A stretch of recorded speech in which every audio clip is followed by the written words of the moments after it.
అందరికీ జేబీఎం నేను Rajesh Mahasena welcome to Mahasena media అంబటే మన పులిహోరన్న ఇప్పుడు స్త్రీ జనోద్ధరణ కోసం స్త్రీల హక్కుల కోసం పోరాడతారట ఇప్పుడు పరమ రేపిస్ట్ని తీసుకొచ్చి ఉమెన్స్ కాలేజీకి సెక్యూరిటీ గార్డ్గా పెట్టేటట్టు ఎవడో రేపిస్ట్ని తీసుకొచ్చి అలాగుంది వచ్చి ఇప్పుడు స్త్రీల కోసం స్త్రీల అవమానం కోసం మాట్లాడడం నాకైతే మాత్రం చాలా ఆశ్చర్యంగా అనిపించిందండి అయితే మొత్తం ముగ్గుబొట్ల మొత్తం పండిపోయింది పైనుంచి కింద దాకా మనోడికి ఈ వయసులో సుకన్య సౌజన్య ఇద్దరు కావాల్సి వచ్చారు ఫోన్లో మాట్లాడితే అడ్డంగా దొరికేశాడు అవతల ఎవరో కానీ మామూలుగా వాయిస్ రికార్డ్ చేస్తే అది నమ్మరేమో అని ఏకంగా వాట్సాప్ కాల్ మనోడు కూడా తెలివిగా మామూలు కాల్ చేస్తే వాయిస్ రికార్డ్ చేస్తారని వాట్సాప్ కాల్ చేశాడు ఆ లేడీస్కి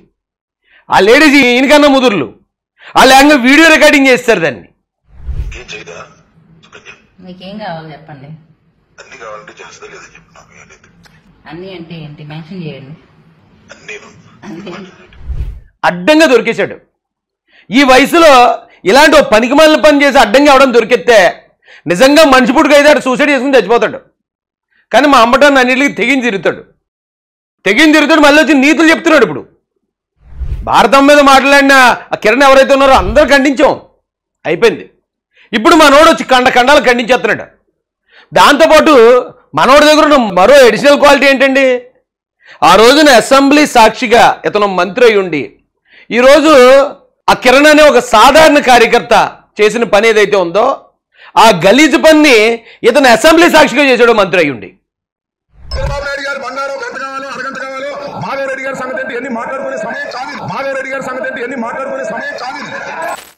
అలాంటి వాడి వేళ వచ్చి నీతులు చెప్తుంటే ఏమో సిరాగేస్తున్నాను బాబు నాకు అంబటే చెయ్యి సిగ్గేస్తున్నారు బాబు మీరు వచ్చి మాట్లాడుతుంటే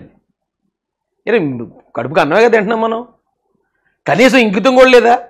పొట్ట ఇప్పి చూస్తే పురుగులు ఉండే గోండ్ల గారు ఆల్రెడీ పద్యం కూడా చదివాడు మీ కింద నాలుగు మీకు కనపడతలేదంటారా బాబు చెయ్యి అది ఘర్షణ టీవీ వెంకట్రావు అని ఆయన ఒక ఆయన ఇంకా కొంతమంది ఉన్నారు వీళ్ళందరూ కూడా టీడీపీ ప్రోద్బలంతో టీడీపీ వారి ప్రోత్సాహంతో యూట్యూబ్లో మాట్లాడతారు టీడీపీ వారు అనడం కంటే నారా లోకేష్ అబ్బాయి నీ వయసు కన్నా గౌరవించేలా మాట్లాడు అన్న అంబట అన్న కనీసం అది నీ వయసుకు కూడా గౌరవం ఇవ్వాలనిపించట్లేదు ఇంకా ఇంత నిస్సిగ్గుగా మారుతున్నా మళ్ళీ నారా లోకేష్ గారికి అంటగడతావు ఇది అసలు నేను నిన్న మాట్లాడినప్పుడు బేషరతుగా భారతమ్మకు క్షమాపణ చెప్పాను ఆడపిల్లలకు క్షమాపణ చెప్పాను జగన్మోహన్ రెడ్డి గారికి క్షమాపణ చెప్పాను దీన్ని మళ్ళీ ఇంక ఇలాగ రాజకీయం చేయాలని అనుకోలేదండి రాజకీయం చేయాలి అనుకుంటే మేము అంతకన్నా బాగా చేయగలుగుతాం ఎందుకండి ఎగ్జాంపుల్ చెప్పనా వీడు అడ్డంగా దొరికేసాడా సౌజన్య సుకన్య మాటల్లో ఏమన్నాడు మార్ఫింగ్ అన్నాడు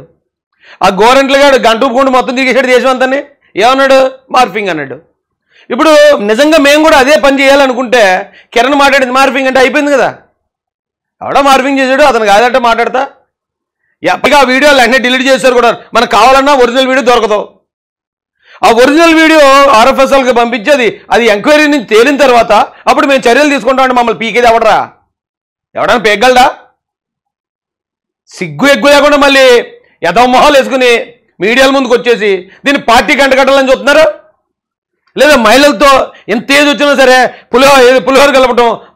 ఓన్లీ మసాజ్ ఒకటేనా లేకపోతే అన్నీనా ఏ చెప్పులు ఇచ్చి కొట్టాలరా మిమ్మల్ని మీరు వచ్చి భారతం గౌరవం నిలబెడతారన్నారు మీలాంటి వాళ్ళు మాడితే ఆవిడ గౌరవం ఇంకా పడిపోతురా బాబు